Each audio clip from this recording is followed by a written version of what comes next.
Wow. No, it is a lovely day though, isn't it? It's a beautiful day. You just can't help feeling very positive about everything. And we've got an amazing show for you, ladies and gentlemen. Mainly ladies. Listening to our show. Yeah. Ladies, gentlemen and tiny children, we have a very good show for you. Apart from the usual fantastic music from the likes of all your classics from Kings of Leon, Police, Nick Cave, Tupac, The Streets, The Black Keys, all sorts of good stuff coming up for you.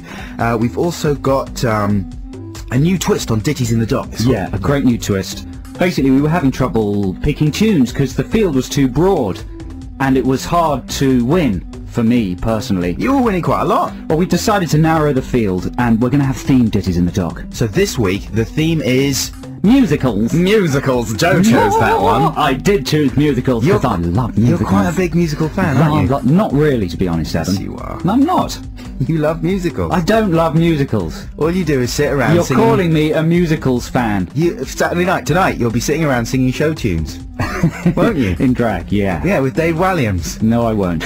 That's what you'll do. I tell you, I only like a limited number of musicals. Okay. And I bought a track from one of my favourite musicals. Yeah, and I think I know what it is, and it's a good one, but I've got a peach up my sleeve as well.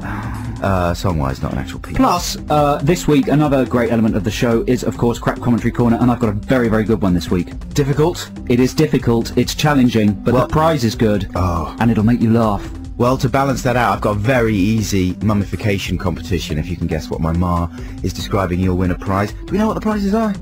We got some great prizes, yeah. We got Dave Gorman's Google Whack DVD. Yeah. We got tickets to see The Incredibles. A special screening of The Incredibles. That is a good prize. I've seen The Incredibles. Is it incredible? It's Incredibles. What? Oh, no, it's not. I just had to say that. It's not. It's actually brilliant. Is it? Yeah. It's a shame it's not good. Otherwise, you could call it The Incredibles. Right. Repeatedly. But I've done it anyway. Instead, you can say it's incredible. Yeah. Well, it doesn't have balls in it. I know it's less impressive, obviously. And, you know, I've got a peach of an article to read out from a school mag this week. You're loaded with peaches. Yeah. You're a sort of peach salesman. Peach vendor. Peach vendor. Okay, let's have a peach monger. A peach... monger. Monger, yes, I'll stick with peach monger. Let's have some music. This is Razorlight.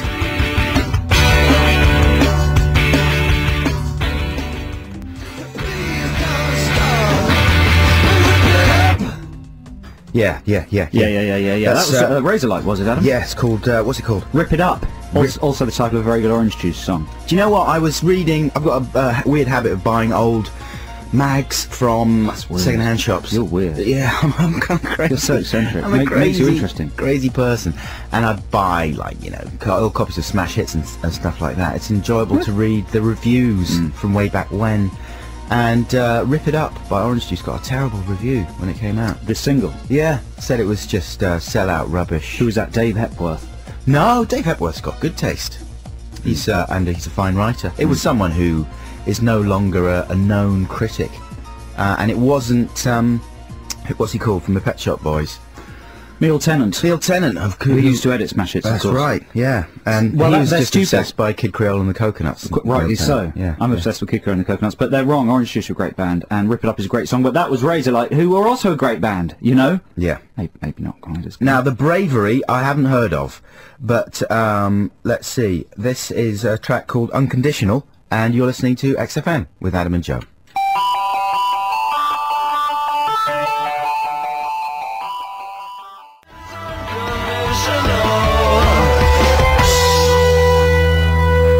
Well, that's a very brave sound from The Bravery. A brave sound from The Bravery. Brilliant. Thank you very much. Apparently, the focus of a recent A&R scrum. Wow, I would have loved to have seen that. They're a New York quintet. Imagine all the hairy legs of the and I would have loved to have been in that scrum. I would have grabbed one of the groins of the A&R men.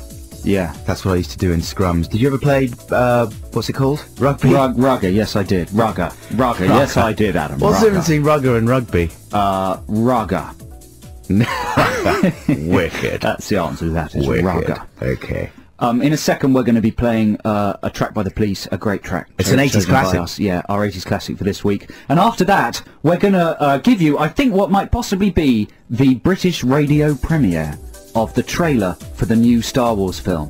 Now, I know it doesn't make that much sense showing a trailer on the radio, but maybe with the power of our listeners' imaginations, they can imagine a trailer that's better than the one that they'll be seeing at the cinemas soon. Like Michael Winner's trailer, his Michael Winnebago. Winner's Winnebago.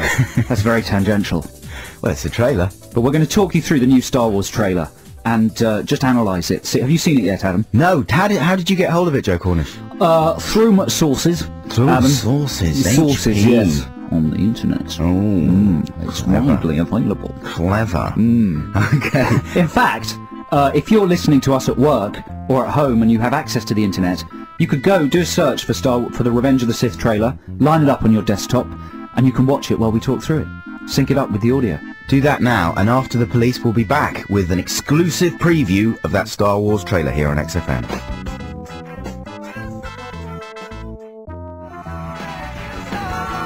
Fantastic, that's the Police with So Lonely, our 80s classic this week, Adam and Joe on XFM. And remember, you can text us on 83XFM, or you can phone us when it comes time for our competitions on 0871 222 1049, or email us adamandjoe@xfm.co.uk. Okay, excitingly, it's time for an exclusive... Oh, it's so exciting. Come on, Joe. So this is the British radio premiere of the new Star Wars trailer, the third Star Wars trailer, is that? No, the third Star Wars film?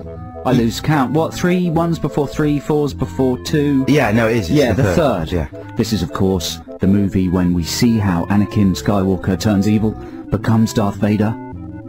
This is the first trailer. I think it's going in front of Prince of the Incredibles, that opens this Friday, so you can see it at the cinema from Friday. There's not a lot of dialogue in it. There's some at the beginning, but at the end it's mostly just noises. So I'll explain what's happening. Okay. Give me a shout when you want me to start it. Okay. I think we should start it now. So this is just the Lucasfilm logo. Oh, is that music? Then we get a shot of Luke on the surface of Tatooine and the twin sons of Tatooine. For generations, the Jedi Knights were the guardians of peace and justice in the Old Republic, before the Dark Times, before the Empire. A young Jedi named Darth Vader, who was a pupil of mine until he turned to evil, helped the Empire hunt down and destroy the Jedi Knights. Vader was seduced by the dark side of the Force. This is from Star Wars, isn't it?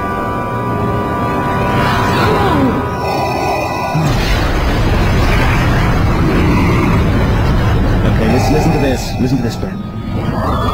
Lord Vader, Yes, Master. rise.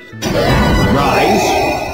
They're bringing back Rise, my favourite Channel 4 breakfast programme with Ian Lee and that bird from Big Brother. I love Rise. I will motivate the armies of the universe to bring back Rise. Now, basically, it's just a lot of spaceships flying very close to each other, a lot of loud explosions, Wookiee soldiers waving their jub-jub sticks in the air. Not sure they're actually called jub-jub sticks. Natalie Portman with Princess Leia buns, snogging Anakin. Yoda drawing his lightsaber. Man with very bad teeth. Wow, and there it is, that's it. Yeah. I'm exhausted. Could you imagine the sort of thing that was happening there, Adam? Yeah, they're bringing back Rise. They're bringing back Rise. Isn't that the most deep, throaty voice you've ever heard in a trailer ever? Rise. Oh, that's actually a bit adenoidal and That's revolting, revolting, isn't it? Yeah. Yeah. I've got a bit You of a see, sore the throat. skill that guy has is he can make it that low, but also make it sound kind of macho and crunchy. That's Ian Lee. Is it? Yeah. Doing Darth Vader's voice. Yeah, he's amazingly adaptable. Rise.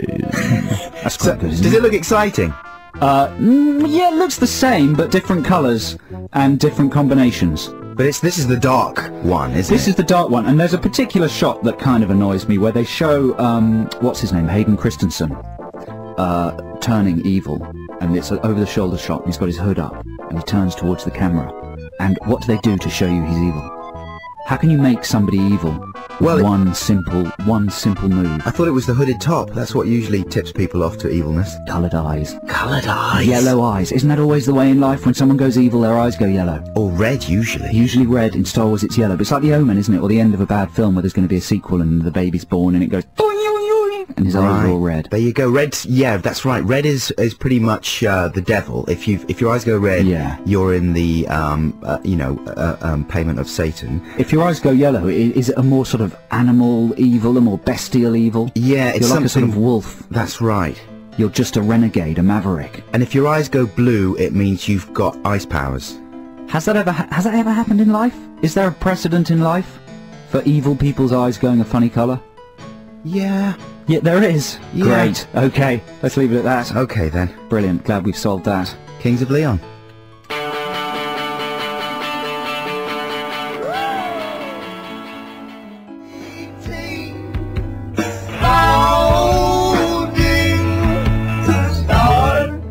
Is he talking about going bald?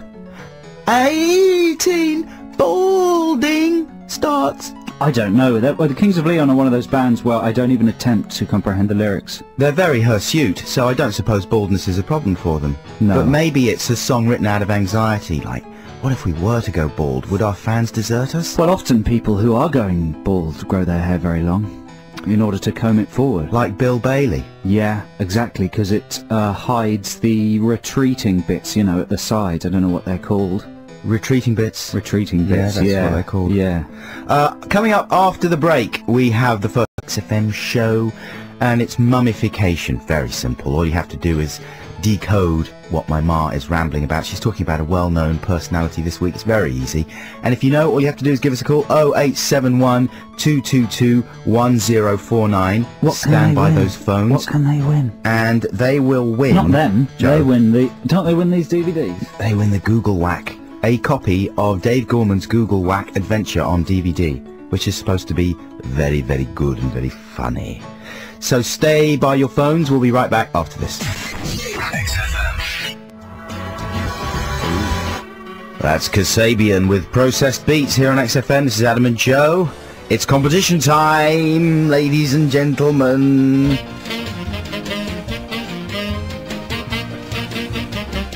I'm a mummy. Oh yeah, it's a very, very, very easy one, I think, this week. I might have to do a few more of these with my ma, because she's getting too good at just describing things. Her mind is unaddling itself. So all you have to do is figure out who my mum is talking about. She's talking about a very well-known personality who's kind of in the news at the moment. Can I as well. ask you a question? Go on then. When you first recorded these mummification things, was your mum a little bit tipsy and tired?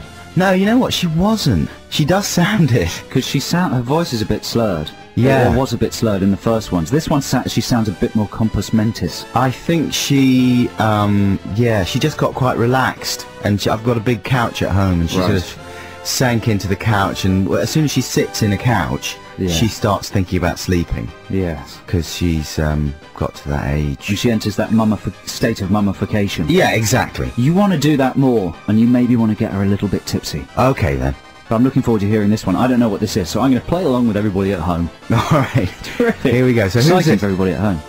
So the number to call, if you know who my mum is talking about, is 0871 222 1049. Now, who's she going on about? I first saw him many years ago on Top of the Pops, which I used to watch with my children and really enjoyed, and this must have been about 20 years ago, I guess.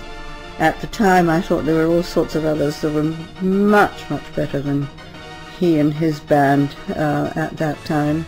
But I thought they were very kind of mediocre, really, and would have sunk without trace if it hadn't been for the main singer. Was he the main singer? I don't know. Who then went on to do great things with charity work and raising money. Mediocre? Yeah. Mediocre. Mediocre. Yeah. You know, it's anyway. So that's easy. Who is she talking about? it was. Of course you do. Everyone does. I want to win Dave Gorman's Google Whack Adventure. Gorgon. That's the prize up on offer. Has he got his sideburns in that? Yeah, he's got a whole sort of 70s TV presenter beard sort of thing going on. So that's in his ludicrous hair Yeah. days. He's always got some ludicrous facial hair furniture going on, doesn't he, Gorman? He does, but that's what's at stake. You could win a copy of Dave Gorman's Google Whack Adventure if you call 0871 222 1049 if you know who that was. We'll be right back after this. Now, who's this, Joe? This is a free play of ours. Who have we got? Oh, is it my one? It's your one. Yeah, well, this is just a celebratory Saturday song. This is De La Soul with Roller Skating Jam named Saturday.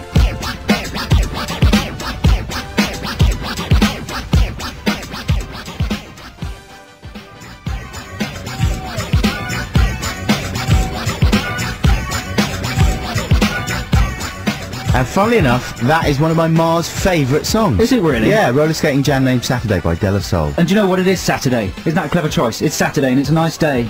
Yeah,